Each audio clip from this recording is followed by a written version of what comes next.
relatively new into real estate, if I understand correct. You've been around 3-4 years? Yep, And you were a union carpenter before, correct? that's correct. Yep. So now that you've been 100% self-employed in real estate for a year or two now, what's your typical day look like for you? Probably I would think like a lot of agents, you usually I don't stay up real late. And I get up early, so I have to kind of bide my time in the morning because you get texts, you get emails, or maybe you find maybe there's a listing or some development that happened during the night, and I have to stop myself from firing off text message or calling somebody at 6:30, unless it's you or Travis or somebody. Somebody you know that's going to be awake. But I kind of go through the buyers that I'm working with and make sure that I'm looking for new listings or doubling back on something that we had talked about. Hopefully there's showings or something that take place. That's not every single day. Yeah. But pretty consistently, talking to people that I have contracts with, making sure that everything's kind of moving along the way it's supposed to be. Sometimes, you have things that lately the weather has been terrible. I've had clients that are getting ready to move in or getting ready for a listing, or, sometimes I don't mind literally physically helping them, get ready or get a house ready, But I mean, on a typical day, I would say, following up on communications with clients, potential clients. I have a couple of lead services that I to participate with, so you get quite a few. Not all of them turn into anything, but you get quite a few inquiries during the day. So there's a fair amount of homework every day that goes into it. I don't go to the office every day. I work from home a majority of the time, but you spend. It's hard. It's almost hard to describe a typical day because there's almost never a typical day. Right. Some nights it's 10:30, 11 o'clock at night. You're in there on the computer. Right. Working away. Some days it feels like, man, I feel like I should be doing something right now. But that's always a good time to maybe follow up with people that you had spoken with, or always looking for more properties, which there's automatic, there's things you can set up on the computer to do some of that work for you. But it drives me nuts if I have a buyer that we've looked at a couple of properties, but we haven't quite found what they wanted, and then they send me one before I can send it to them. It always makes me feel like, come on, Right. So I try to stay pretty active, on the MLS, doing my due diligence for my buyers. I still work with a fair amount of buyers. And I follow up with potential, listing clients, especially because that's probably the easiest lead or client to lose. Because everybody, one thing that I've noticed since I got into the industry is that there are a lot of us out there. So you have to do something to set yourself apart. And I feel like good communication and kind of following up with people, almost, borderline bugging them. But you want to definitely, I try to stay in everybody's ear or check it, even just following up with a past client to see how they're doing. I feel like that has it's the right thing to do because I do care about the people that I've worked with. But B, it's good to keep your name in their ear, because when someone mentions, my cousin or my coworker or something are getting ready to buy or sell, I want those opportunities. I want those referrals, So have you noticed it's something that I've noticed, and I haven't really asked anybody else. I mean, I know you're an avid hunter. I'm an avid hunter. Have you noticed going from basically being a W-2 employee with the union to straight 100% commission base? Have you lost any interest in any of like your hobbies or anything like that? Because you're like, oh, if I'm here, I need to be focused on making money for my family. Yeah, I mean, it's interesting.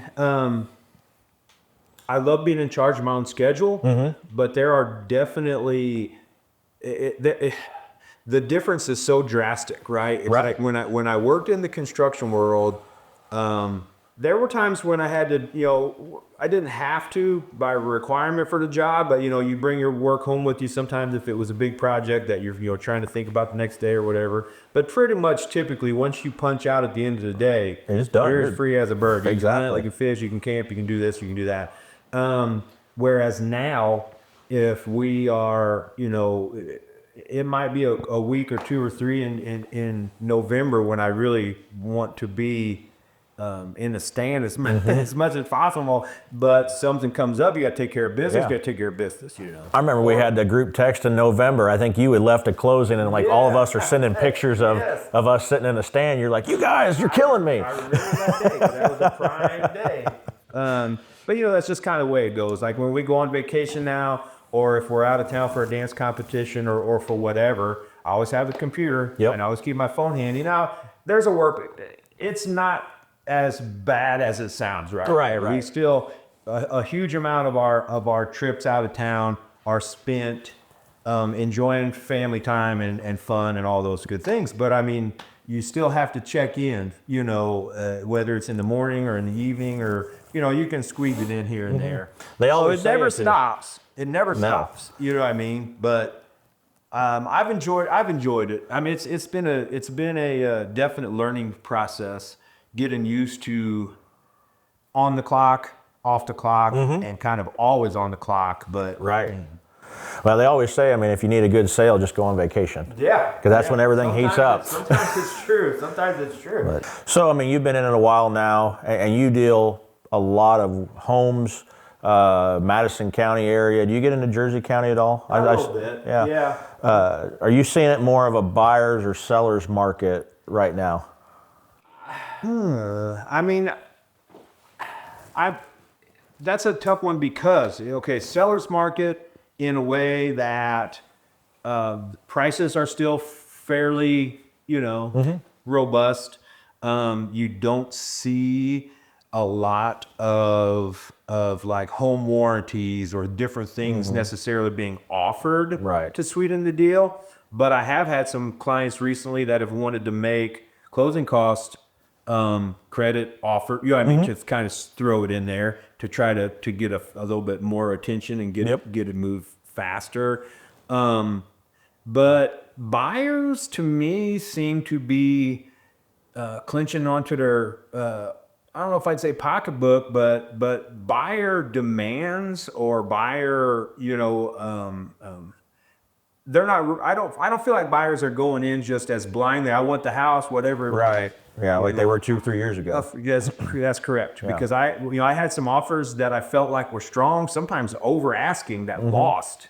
Yeah. And then you hear through the grapevine, oh well, the offer that got accepted waived all inspections, or it's like, well, gee whiz. I mean, I don't want to suggest to my clients that they don't have a house inspected, like it, because you never know. You know what I mean? That's the whole point of that process and that protection is that your buyers can find out what lies beneath.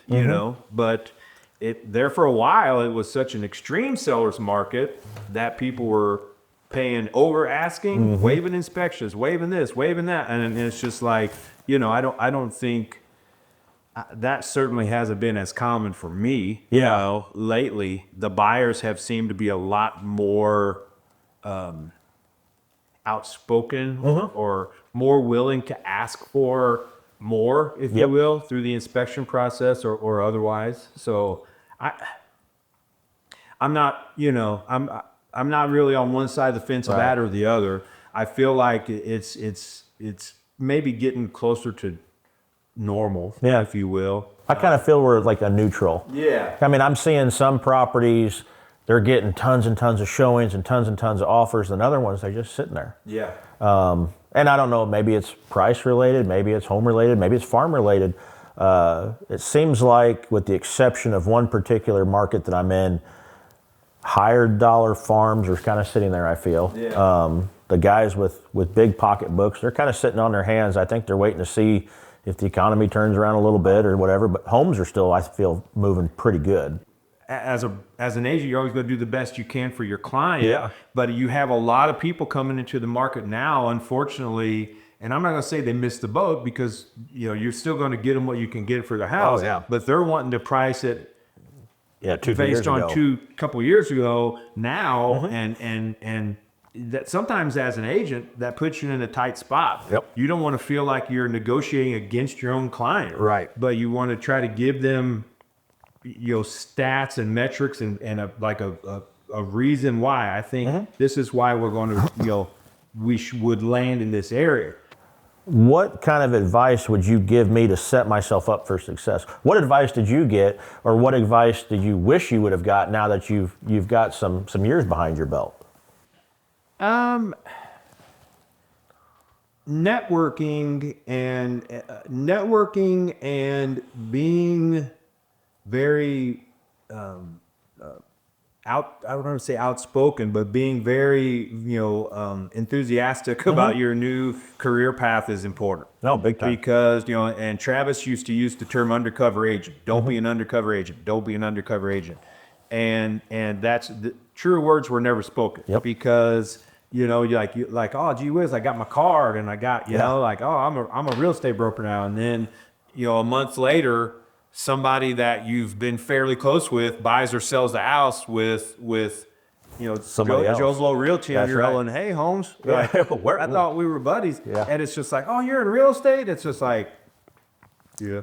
Well, it kind of goes back to, there's so many of us that there's so much to choose from. So exposure is huge. You know what I mean? And just asking questions, learning from from other brokers, kind of trying to get. You kind of have to come up with your own strategy to a degree, because what works for one might not work for the other. But I would say just talking to as many people as you can, getting as many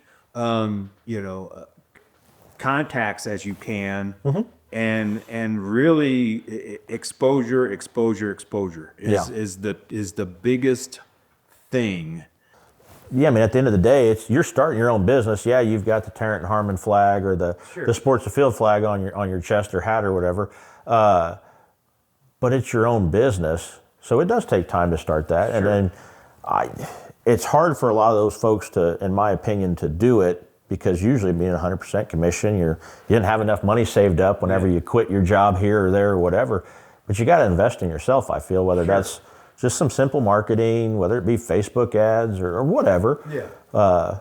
I feel that you need to invest in yourself. I mean, I've heard crazy numbers of even 50% of your commission, but but put that back in. When I say exposure, I mean that is it, right? I mean, like the heavy hitters in our industry, you know who they are. Yes. I know who they are. People that might not use them because they have, they're in your circle or my circle or Travis's circle or whoever. But there are names in our business that everybody has heard. Yep. They recognize the face. They recognize the name.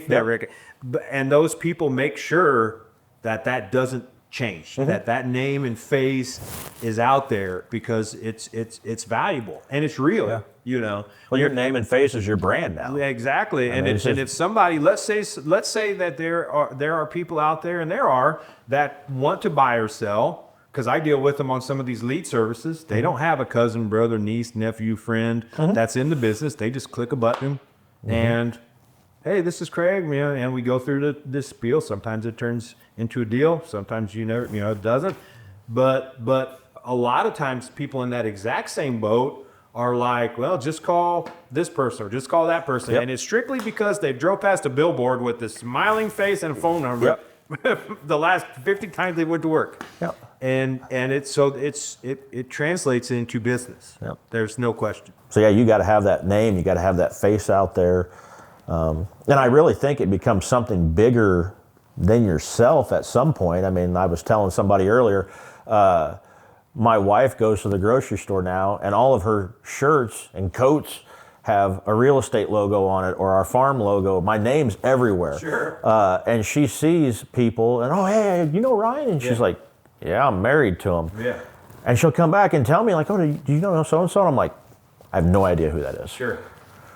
Yeah, but I mean, it's the same thing. It's name recognition, and it's potential for, you know, when you do a promotion, whether it's a mailing or a giveaway, you know,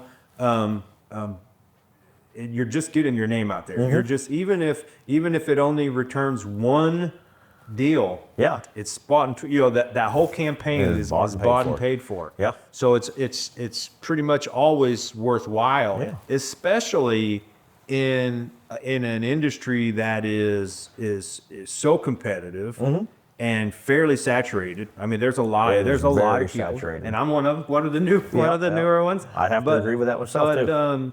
You know, so separating yourself and just, you know, showing effort, you know, sometimes, and kind of like I said before, and I don't always want to try to volunteer myself to do heavy physical labor or something like that, because, you know, people hire you to conduct business and buy and sell a house. But I mean, if there's something that needs done and they just feel like they don't really have a lot of options, a lot of times I'm willing to, you know, roll up my sleeves and help, so to speak. Exactly literally, actually, you know, because, but that shows people that you care about them sincerely, not even from a business standpoint.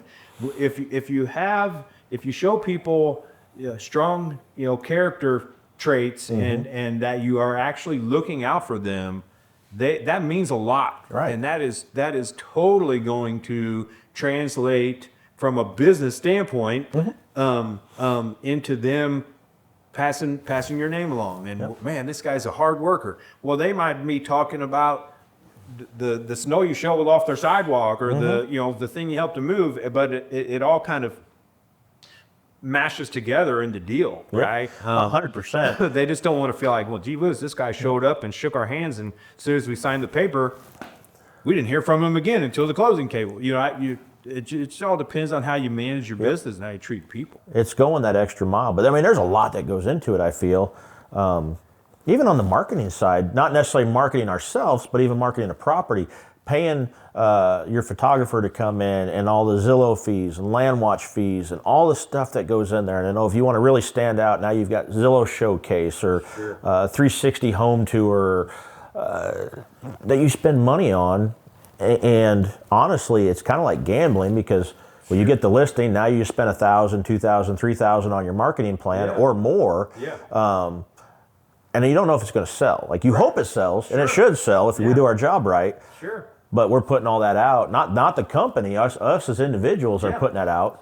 Now the company's obviously putting stuff in newspapers and whatnot. But I mean, we're marketing individual properties in St. Louis Post-Dispatch, and obviously Facebook ads. And I mean, I have a client that I'm working with right now that's in, you know, it's getting ready to go to market, and it's a house with a little bit of acreage, and it's going to be a fairly robust price point.